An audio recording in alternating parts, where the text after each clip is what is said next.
Hi viewers, మీరు ఎప్పుడైనా కరూరు జిల్లా తమిళనాడు రాష్ట్రంలోకి వెళ్ళారా?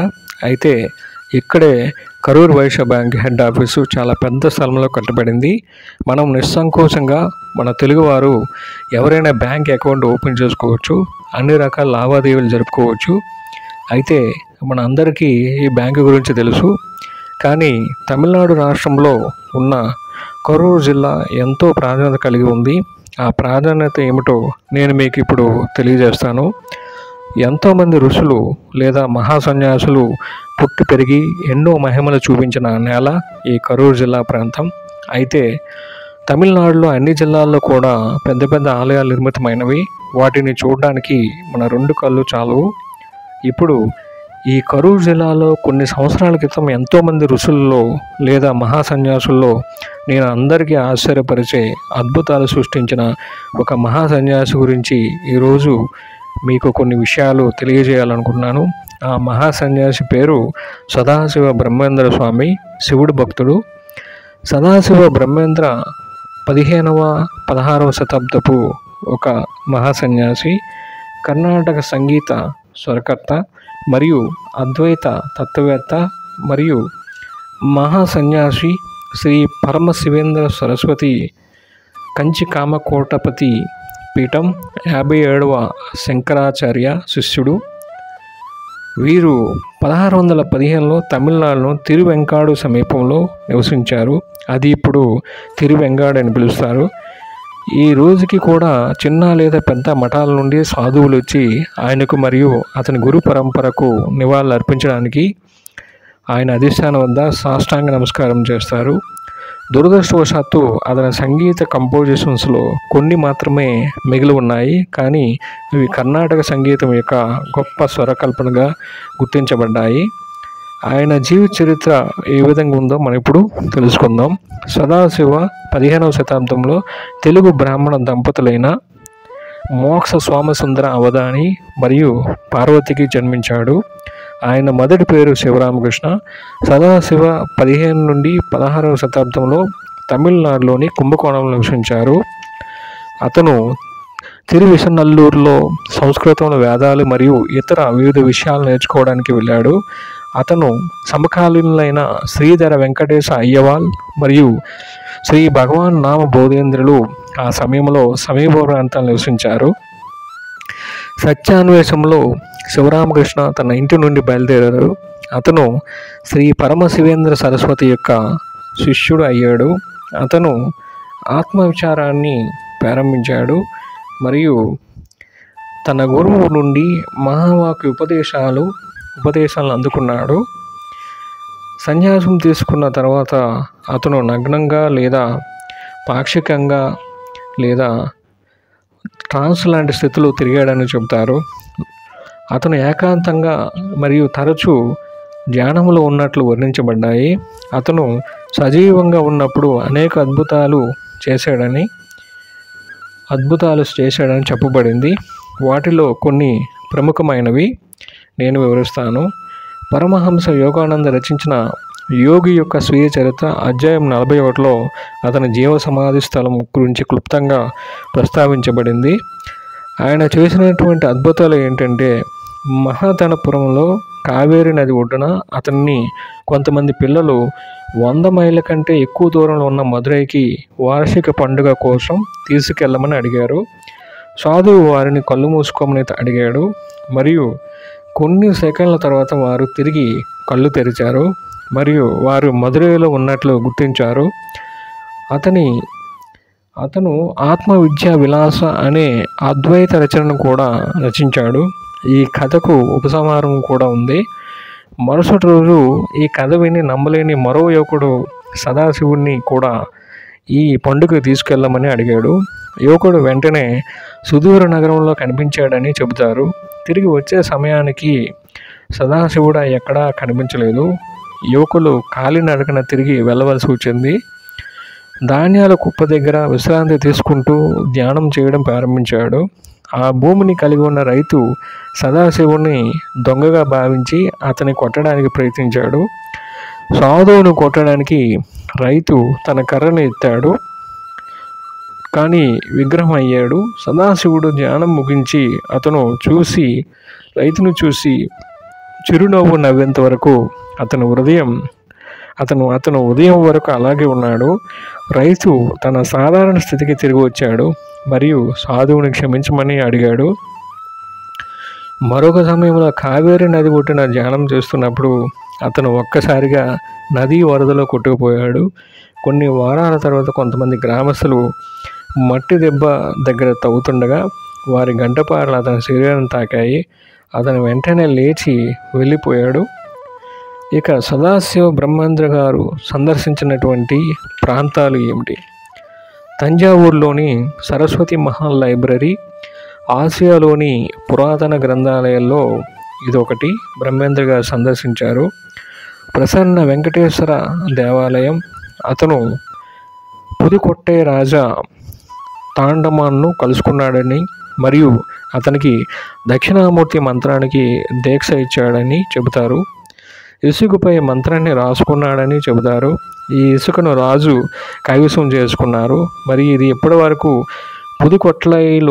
పుదుకొట్లై ప్యాలెస్ లోపల ఉన్న దక్షిణామూర్తి ఆలయంలో రాజు కుటుంబీకుల పూజలో ఉంది. తంజావూరు సమీపంలోని పొన్నై నల్లూరు మరియమ్మన్ దేవతను ప్రతిష్ఠించడానికి మరియు దేవదానపట్టి కామాక్షి ఆలయంలో ప్రతిష్టాపనకు మార్గనిర్దేశం చేయడానికి అతను బాధ్యత వహించాడు. అతను కరూరులోని తంతోని మలై కళ్యాణ వెంకటేశ పెరుమాళ్ ఆలయంలో కూడా పాల్గొన్నాడు. తంజావూరులోని నలుకాల్ మండపంలో ఉన్న ప్రసన్న వెంకటేశ్వర ఆలయంలో హనుమాన్ మూర్తిని కూడా ప్రతిష్ఠించాడు. ఇప్పటి వరకు నడుస్తున్న సరస్వతి మహల్ లైబ్రరీని ప్రారంభించమని తంజావూరు రాజును ఆదేశించాడు.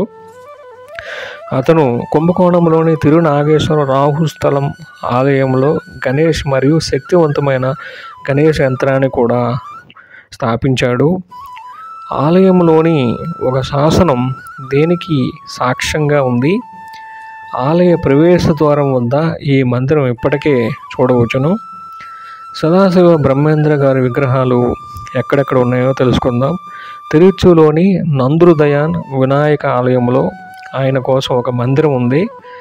అతనికి 5 సమాధులు ఉన్నాయి. ఒకటి నెరూర్ తమిళనాడు రాష్ట్రంలో ఉంది. మనమదురై, ఓంకారేశ్వర్, కాశీ, కరాచీలో ఉన్నాయి. ఈ కరాచీ సమాధి సింధు నదికి దగ్గరలో ఉంది. అదేవిధంగా సదాశివ బ్రహ్మేంద్ర గారికి చేస్తున్న కార్యక్రమాలు ఏంటి ఇప్పుడు మనం తెలుసుకుందాం. ప్రతి సంవత్సరం నెరూరు మరియు మనమదురైలో అతని గౌరవార్థం సంగీతోత్సవాలు నిర్వహిస్తారు. మనమదురైలో అతని సమాధి సోమనాథర్ ఆలయంలో ఉంది. శ్రీ శ్రీ సచిదానంద శివాభినవ నృసింహ భారతి అభినవ శంకర అని ముద్దుగా పిలుస్తారు. దక్షిణామణయ్య శృంగేరి శారదాపీఠం యొక్క జగద్గురువులు నెరూరుని సందర్శించి శ్రీ సదాశివ బ్రహ్మేంద్ర సదావేంద్రస్తవ మరియు సదాచారణ స్తోత్రంగా 2 శ్లోకాలను రచించారు. ఈ శ్రీ వాసుదేవానంద సరస్వతి టింబే స్వామి అని పిలుస్తారు. మహారాష్ట్ర యొక్క గొప్ప సాధువు 1907లో నెరూరును సందర్శించి సదాశివ బ్రహ్మేంద్రుడిపై ఒక కీర్తనను రచించారు. ఈ విధంగా ఆయన చరిత్ర వింటుంటే ఆయనలో శివుడు ఉన్నాడు, ఎన్నో మహిమలను చూపించగలిగాడు, ఎన్నో ప్రాంతాలను సందర్శించాడు. ఆ ప్రాంతాలన్నీ పుణ్యస్థలాలుగా మారాయి. నేను ఈ బ్రహ్మేంద్రం జీవ సమాధిని దర్శించగానే అక్కడ నాకు చాలా పాజిటివ్ ఎనర్జీ వచ్చినట్లయింది. నేను ఈ ప్రాంతంలోకి వెళ్ళడం మొదటిసారి. చుట్టుపక్కల పొలాల్లో నెమ్మళ్ళు, కొన్ని పక్షులు విహరిస్తున్నాయి. ఆ దేవుడే నన్ను ఈ స్థలంకు వెళ్ళమని ఆదేశించాడేమో అని భావించాను. అక్కడ ఒక బావి ఉంది, ఎప్పుడు నీరు ఊరుతూనే ఉంటుంది. చాలా కష్టం మీద అనుకోకుండా వేరే ప్రాంతానికి వేరే పని మీద వెళ్దామని అనుకుంటే దేవుడు శివభక్తుడైన సదాశివ బ్రహ్మేంద్ర స్వామి గారు నన్ను అక్కడికి ఆహ్వానించారనిపించింది. అతి కష్టం మీద గుడి లోపల వీడియో తీశాను, కానీ సదాశివ బ్రహ్మేంద్ర స్వామి సమాధిని నేను కొంచెం ఈ వీడియోలో బ్లర్ చేస్తున్నాను, ఎందుకంటే అది ఆలయ ప్రాధాన్యతకు భంగం కలగకూడదని భావిస్తున్నాను. కానీ ఆలయం లోపల సాధువులు ఇల్లు పూల తోటలు ఎన్నో ఉన్నాయి. నాగమల్లి చెట్టు ఎప్పుడు శివుడు నరసింహస్వామి ఆలయంలో అరుదుగా కనిపిస్తుంది. ఇవి దేవునికి ఇష్టమైన పువ్వులు. ఇక్కడ ఆ చెట్లు నాకు కనిపించాయి. నాకు ఇంకా అక్కడికి వెళ్ళాలనిపిస్తుంది. మీరు కూడా వెళ్ళండి. ఆ దేవుడు శివుడిని, ఆయన భక్తుడైన బ్రహ్మేంద్ర స్వామి గారిని ప్రార్థించండి. మీకు కలిగిన అనుభవాన్ని కామెంట్ రూపంలో నాకు షేర్ చేయండి. ఈ వీడియో తయారు చేసినప్పుడు ఎవరైనా లైక్ చేస్తారనో లేదంటే సబ్స్క్రైబ్ చేస్తారనే ఉద్దేశం అస్సలు నాకు మైండ్లోకి రాలేదు. ఈ వీడియోని ఎంతో భక్తితో తయారు చేశాను.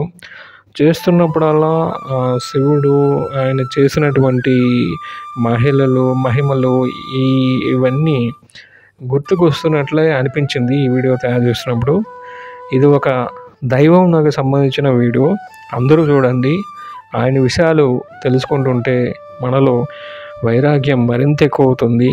ఆ దేవుడు శివుడు మనలోకి వస్తాడని భావిస్తున్నాను. మీరు కూడా వెళ్ళండి, ఒకసారి దర్శించండి. నిజంగా నేను ఈ వీడియోలో చెప్పిన విషయాలన్నీ మీకు అక్కడ కనిపిస్తాయి. తర్వాత మీలో శివుడు తాలూక భక్తి ఎంతో ఎక్కువ వైరాగ్యం బాగా మంచి పాజిటివ్ ఎనర్జీ వస్తుంది. Thanks for watching. ఇప్పుడు మన తెలుగు వాళ్ళు ఏ విధంగా కరూరు ప్రాంతానికి రీచ్ అవ్వాలో నేను ఇప్పుడు తెలియజేస్తాను. విశాఖపట్నం లేదా సికింద్రాబాద్ లేదా విజయవాడ, కాచిగూడ నుంచి కోయంబత్తూరు, తిరుచిపల్లి, దిండిగల్ అనే మన ట్రైన్స్ని మనం ఎక్కాలి. అక్కడ నుంచి మనం ఎక్కడ రీచ్ అవ్వాలంటే కోయంబత్తూరు వెళ్ళే ట్రైన్ ఎక్కితే ఈ రోడ్ సేలము లేదా తిరుచిపల్లి అక్కడ దిగి అక్కడ నుంచి కరూరు రావాలి. నెక్స్ట్ దిండిగల్ అయితే అక్కడ దిగి అక్కడ నుంచి మళ్ళీ కరూరుకి నెంబర్ ఆఫ్ బస్సెస్ ఉంటాయి, లేదంటే ట్రైన్స్ కూడా ఉంటాయి. బస్సెస్ చాలా ఉంటాయి. బస్సులో మనం 1 అవర్లో వచ్చేవచ్చు. ఇప్పుడు నా ప్రయాణం ఏ విధంగా అక్కడ జరిగింది నేను ఇప్పుడు వివరిస్తాను. ఇదండి కరూరు బస్ స్టాప్. ఇది ఈ కరూరు బస్ స్టాప్ వర్షం మస్తుగా పడుతుంది. అయినా సరే అక్కడికి వెళ్ళి చూడాలి, తర్వాత ఆ ప్రదేశాలన్నీ వీడియో తీయాలనే ఒక ఇది ఉంది. చాలా కష్టపడడం జరిగింది, అలసిపోయాను. ట్రావెలింగ్స్ ఇవన్నీ కొంచెం కొడుకున్న ఏరియాస్ కూడా తిరిగాను. అవి కూడా మీకు తర్వాత మీకు వీడియోస్ నేను చూపిస్తాను. ఇదండి బస్ స్టాప్. ఇది బస్సు బయలుదేరింది. వర్షం పడుతూనే ఉంది మస్తుగా. నాదో మరి దురదృష్టం అదృష్టం తెలియదు, బాగా మస్తు పడుతుంది. ఇంకోటి ఇవన్నీ షాపులు ఇవన్నీ ఆయన చూద్దామని ఆయనే అక్కడ పంపిస్తున్నాడేమో అలాగ అనిపించదు నాకు. లేకపోతే ఆ ప్రాంతం ఏంటో తెలియదు నాకు. మొత్తానికి అక్కడ నుంచి ఇక్కడికి వచ్చేసాను. ఇదేనండి మెయిన్ ప్లేసు, నెరూరు. ఇక్కడే మన సదాశివ బ్రహ్మేశ్వర జీవ సమాధి ఉంది. ఇక్కడ మాత్రం వర్షం లేదండి, ఏంటో విచిత్రంగా ఉంది. అక్కడ మాత్రం ఇబ్బంది పెట్టింది. ఇక్కడ దిగ్గానే వర్షం చాలా తక్కువ ఉంది. ఇది మన విలేజ్ లాగా, ఒక గ్రామం లాగా ఉంటుంది. టీ షాప్లు అవన్నీ విలేజ్ లాగా అలాగ ఉంటాయి. ఇదండి కంప్లీట్గా పొలాలు ఇవన్నీ చాలా అందంగా ఉంటుంది. నెమళ్ళు ఇలాంటివన్నీ ఎక్కువగా కనిపిస్తున్నాయి అక్కడ. అదేవిధంగా ఈ రోడ్లో చుట్టుపక్కల అంతా కూడాను అడవి ప్రాంతాల్లాగే ఉన్నాయి. ఇదండి సదాశివ బ్రహ్మస్వామి తాలూకా టెంపుల్, ఆ శివభక్తుడు. ఇదంతా ప్రహరీ అన్నమాట. కంప్లీట్గా దగ్గర ఒక ఎకరంలో ఉంటుంది, 1 ఎకరం 2 ఎకరాల్లో ఉంటుంది అనుకుంటాను. కొంచెం మధ్యన కొంచెం ఇవన్నీ వ్యర్థ పదార్థాలు పక్కన వేస్తున్నారు. ఇదంటే అక్కడ స్వామీజీలు సాధువులు అందరూ అక్కడ రూమ్స్ ఉంటాయి, అక్కడ ఉంటారు వాళ్ళు. ఆయన తాలూకా భక్తులు పూజారులు అందరూ అక్కడ ఉంటారు. ఇది ఇలా ముందుకు వెళ్తే చిన్న ఇక్కడ షాప్ ఇది ఉంటాయి. ఇదే అండి ఎంట్రన్స్. ఇది ఆయన గుడి ఎంట్రన్స్. సైడ్కి అక్కడ చెప్పులు పెట్టి మనం లోపలికి వెళ్ళాలి. ఒక పక్కన బాగా అలసిపోయాను. అది తీయడానికి దీనికి బాడీ కూడా దీనిగా ఉంది, అయినా సరే తీయాలనే ఉద్దేశంతో లోపలికి ఇదండి. లోపలంతా కూడా ప్రహరీ అంటే ఆ గుడి ముంగటి ప్లేస్ అన్నమాట ఇదంతా. ఏవో సామాన్లు పట్టుకుని వెళ్తున్నారు, పూజ సామాన్లు ఇవి. లుంగీలు ఎక్కువగా వేసుకుంటారండి తమిళనాడు. ఇవన్నీ పూజ సామాన్లు లోపలికి. ఇదంతా ఇక్కడ కూడా ముందుకు ఏదో ఉంది అక్కడ. టైం ఒకటి నాకు సెట్ అవ్వక అవన్నీ పూర్తిగా తెలియదు. ఒక పక్కన భయం వేస్తుంది. ఆ వీడియో అవి తీసినప్పుడు అక్కడ ఉన్న వాళ్ళు ఏమంటారు ఏంటనేసి భయం వేస్తుంది. ఎందుకంటే ఒక పుణ్యస్థలం కాబట్టి, పుణ్యతీర్థం లాంటిది ఇది. మనం వాటి ప్రాధాన్యతని ఇబ్బంది కలుగు చేస్తామేమో అని వాళ్ళు అక్కడ ఉండే వాళ్ళు భావిస్తారేమో అనేసి ఒక భయంతో ఉంది. అయినప్పటికీ కొంచెం చిన్న ధైర్యంతో అలా తీశాను. ఆయన తలుచుకుంటూ అక్కడే ఉంటాను. నాగమణి చెట్టు ఇదిగోటండి, నాగమణి చెట్టు అక్కడ ఉండే సైడ్లో కార్నర్కి ఉన్నది. ఎప్పుడు కూడా శివుడు ఉన్న పాత గుడిలోని, విష్ణు పాత గుడి ఉన్నటువంటి చోట్లలో ఎక్కువగా ఈ నాగమల్ల చెట్టు ఇటువంటివి ఉంటాయి. ఆ పూలు ఆయనకి చాలా ఇష్టం, శివుడికి. ఇది అసలైన ఇక్కడండి ఆ గుడి ఉంది కదా, ఈ సైడ్కి అక్కడే ఆయన తాలూకా సమాధి ఇన్సైడ్ ఉంది. వాళ్ళు రిస్ట్రిక్షన్స్ పెట్టారు, అంటే వీడియోస్ తీయకూడదు, ఫొటోస్ ఏమి కూడా తీయకూడదు లోపల అనేసి ముందుగానే ఒక ఆయన చెప్పాడు.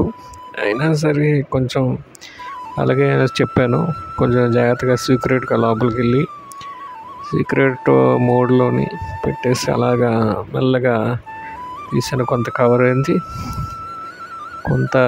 కొంచెం కవర్ చేయలేకపోయింది. ఏమైనా ప్రాబ్లం ఏమైనా అవుతుంది, అది వేరే ప్లేస్ వాళ్ళు ఏమైనా అంటారేమో అనేసి కొంచెం భయంతో అయినా సరే దేవుని తలుచుకుంటూ ముందుకు వెళ్ళాను.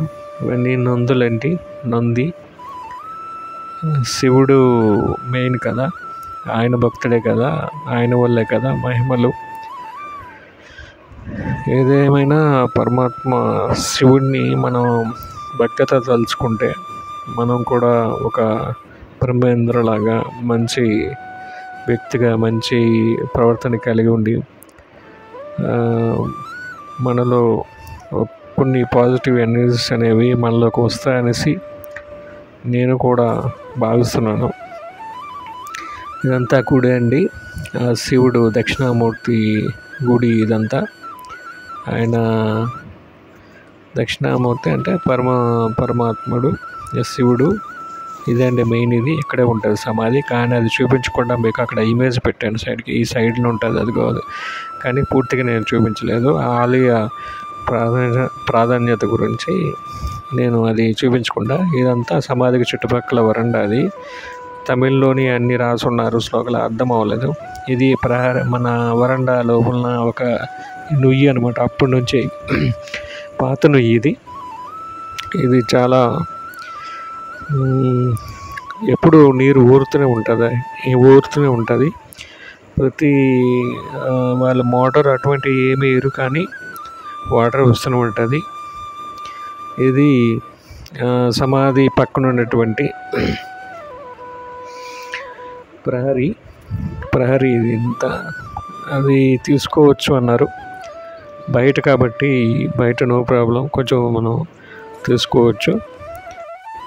ఏదేమైనా సరే మీడియా రావడంతో మనకు ఇక్కడ దేవుడు ఉన్నాడు, అదే ఇటువంటి దేవాలయం అనేది తెలిసింది. ఇదిగోటండి, మళ్ళీ బస్ స్టాప్ దగ్గరికి వచ్చాను. ఇక్కడ నుంచి మళ్ళీ కరూరు బస్ స్టాప్కి వెళ్ళాను. మళ్ళీ అక్కడ నుంచి మనం ట్రైన్ ఉన్నట్లు అవైలబుల్ అనేట్లు మనం ట్రైన్ ఎక్కి మన ప్లేస్కి వచ్చేవచ్చు. లేదంటే అక్కడ ఉండి నైట్ ఉండి మళ్ళీ మార్నింగ్ ట్రైన్కి బయలుదేరి రావచ్చు. థ్యాంక్స్ ఫర్ వాచింగ్ అండి. Thank you.